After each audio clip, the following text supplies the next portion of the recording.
Bassirou Diomaye Faye s'est rendu à Paris. Les médias mainstream titrent tous à l'unanimité que c'est une visite officielle. Mais la vérité, c'est que ce déplacement n'a rien d'une visite d'État. Pas de tapis rouge, pas de réception protocolaire. Le président sénégalais est simplement venu répondre à l'invitation des chefs d'entreprise françaises. Voilà la réalité que personne n'ose dire. Mais comment sommes-nous passés des discours de rupture? Il est temps que la France lève son genou de notre cou.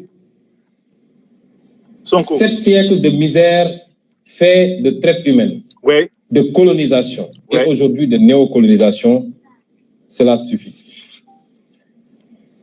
Il est temps que la France nous foute la paix. Ah bon. À des visites à répétition. Parce que, rappelons-le, Diomaye Faye a été élu sur un discours de rupture avec la France.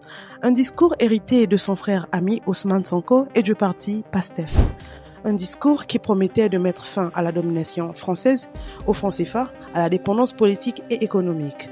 Mais depuis son élection, le président multiplie les voyages à Paris.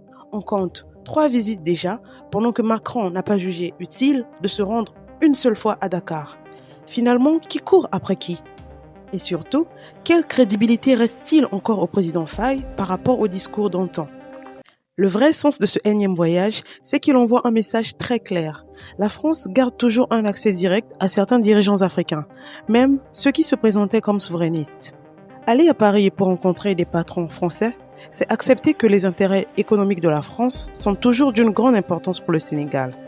Pendant que le Burkina Faso, le Mali ou le Niger tracent la voie d'une rupture assumée, le Sénégal donne l'image d'un pays encore sous tutelle, mais qui ne l'assume même pas alors que ça se voit. Alors en tant que panafricaniste, les questions qu'on se pose sont, entre autres, est-ce que Diomaye Faye joue en toute conscience sur 2 tableaux, ou bien a-t-il déjà trahi la cause souverainiste, panafricaniste, ayant cédé à la pression? Car l'histoire nous a bien appris que beaucoup de dirigeants africains, une fois élus grâce au discours de rupture, finissent par céder sous la pression. Au-delà des voyages et des images médiatiques, on continue à se demander très simplement si le franc CFA restera-t-il ou disparaîtra-t-il réellement. Les bases militaires françaises vont continuer à se cacher au lieu de réellement s'en aller? Et les ressources du Sénégal seront-elles contrôlées par le peuple sénégalais ou resteront-elles aux mains des multinationales étrangères? Diomaye Faye n'en est qu'au début de son mandat, mais déjà, nombreux de ses choix interrogent. Peut-on encore le considérer comme un président panafricaniste? Ou devons-nous reconnaître qu'il marche sur la même route que tant d'autres avant lui, celle de la compromission avec la France? En attendant, sachez que l'avenir de nos nations dépend de notre vigilance.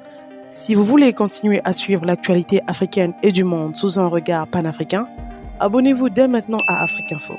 Prenez soin de vous et à la prochaine.